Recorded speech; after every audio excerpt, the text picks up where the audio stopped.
लोकसभा चुनाव से कुछ महीने पहले ही राज्यसभा इलेक्शन के लिए हुई वोटिंग में समाजवादी पार्टी के 7 विधायकों ने क्रॉस वोटिंग कर दी थी।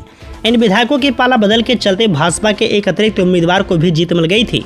तब भाजपा ने इसे बड़ी सफलता के तौर पर देखा था। इसके अलावा इन विधायकों को भी लग रहा था कि सत्ताधारी दल के साथ जाकर उन्हें कुछ बड़ा मिल जाएगा, लेकिन अब रायबरेली की ऊंचाहार सीट से विधायक मनोज पांडे और फूलपुर की पूजा पाल समेत इन सभी विधायकों को भाजपा से कोई भाव नहीं मिल रहा है। वहीं समाजवादी पार्टी का कहना है कि हम इन विधायकों के खिलाफ विधानसभा स्पीकर से शिकायत करेंगे और उनकी सदस्यता रद्द कराएंगे। अब इन विधायकों की स्थिति यह हो गई है कि भाजपा के पास फायदे के लिए गए थे और उल्टा सदस्यता खोकर नुकसान ही उठाना पड़ रहा है।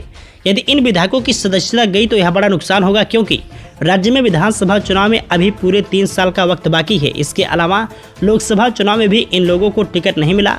अब यदि सदस्यता जाती है तो वे किसी भी सदन के सदस्य नहीं रहेंगे। संकट यह होगा कि यदि भाजपा से इन लोगों को उपचुनाव में टिकट नहीं मिला तो फिर इनके आगे बड़ी समस्या खड़ी हो जाएगी। वहीं आपको बता दें कि मनोज पांडे रायबरेली की ऊंचाहार सीट से विधायक हैं, लेकिन यहाँ भाजपा को लोकसभा चुनाव में हार मिली। वह वोटिंग से पहले भाजपा में शामिल हुए थे।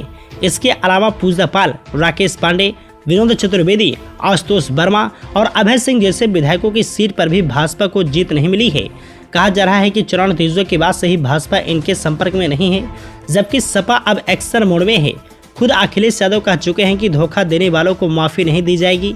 सपा का कहना है कि गलती की माफी दी जा सकती है, लेकिन षड्यंत्र पर माफी नहीं मिलेगी। वहीं आपको बताते चले कि क्रॉस वोटिंग के बाद से ही अखिलेश यादव इनसे काफी नाराज थे।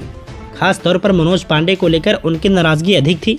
इसकी वजह यह भी थी कि उनके चलते ही स्वामी प्रसाद मौर्य सपा छोड़ गए थे और फिर वह भी भाजपा में चले गए।